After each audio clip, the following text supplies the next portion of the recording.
watch this, the similarity of the lines. Well, a lot of people used to say that Howard Hawks made the same movie over and over again. And I know I'm one to always kind of defend somebody else. Oh, come on. Then I saw To Have and Have Not. I said, she's doing my lines. Of course, I was doing hers. Very similar. And Hawks himself was a tall, lanky, easygoing guy. And as I look back, I don't think I would offend him if I said we were trying to do him.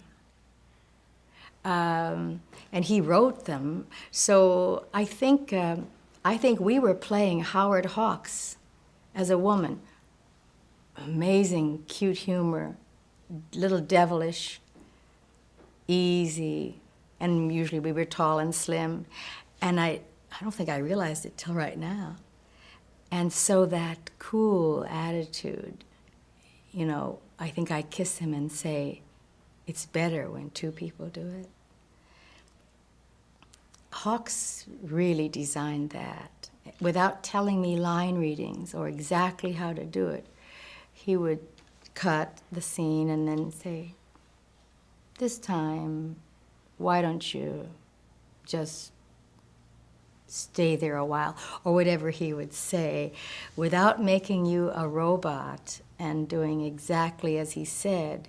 He would give you another suggestion of how to try it till you got the way you wanted it. But yes, very similar lines, and there's another one, I'm not sure, I think it's Hatari, and she's got a lot of my lines, or a lot of our lines. And I think that's one of the reasons it was hard to work again with Howard.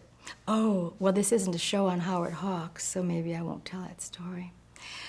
But I had always wanted to do another show, and of course I wanted to do Hatari with Duke again and Howard, and I can see why, aside from the fact that he must have been disenchanted, it would look like the same movie. I see. You know, Duke didn't like obvious sex in his movies, and so I was surprised when I saw. Do you need? I might have. Yeah. I feel. Stand by. Okay, Joanne. Thank you. You know, I was going to say that Duke didn't like obvious sex in his movies, and according to the books, and he wanted the illusion there. So when I saw him carry you upstairs, you know, with the implication of what's going on, you know, I wondered, you know, if this was a little change for him. Do you remember Hawks and Duke talking about that scene?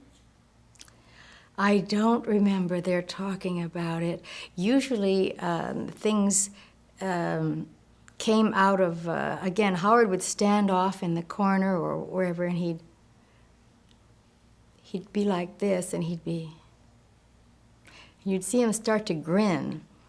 And so I guess he got a good idea. And I don't know if it was planned to pick me up and carry me. I don't know if it came out of the scene because I was sitting in the chair at the bottom, wasn't I?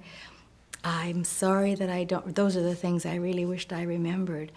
But Duke was, yes, played a very shy guy romantically there. He was ready to run me out of town, and to give in and admit that he wouldn't mind if I stayed was, I felt it was rather in keeping with his nature. But I never knew him that closely, I regret. I always wondered if I had not been attached to somebody and if he hadn't been married, I always wonder if I would have ended up going out with him. There's no way of knowing, but I sure liked him right off. Did you feel a little spark of something between the two of you? No, I don't. I wouldn't say I felt a spark. I mean, I felt a very strong like, but I was so hung up on somebody that that kind of a spark wasn't there. That's why I wonder. You know, actually, this was a time when Duke was we think trying to change his image so that he was an older man, but still sexually attractive to, young women. Did you ever discuss that, and how did you feel about this? I mean, he was much older than you in this. Well, no, we never discussed it. I was not aware of this, that he was, that there was any conscious effort, even other than stagecoach type of things, right? Other than pure cowboy, he was not trying to be romantic lead as well.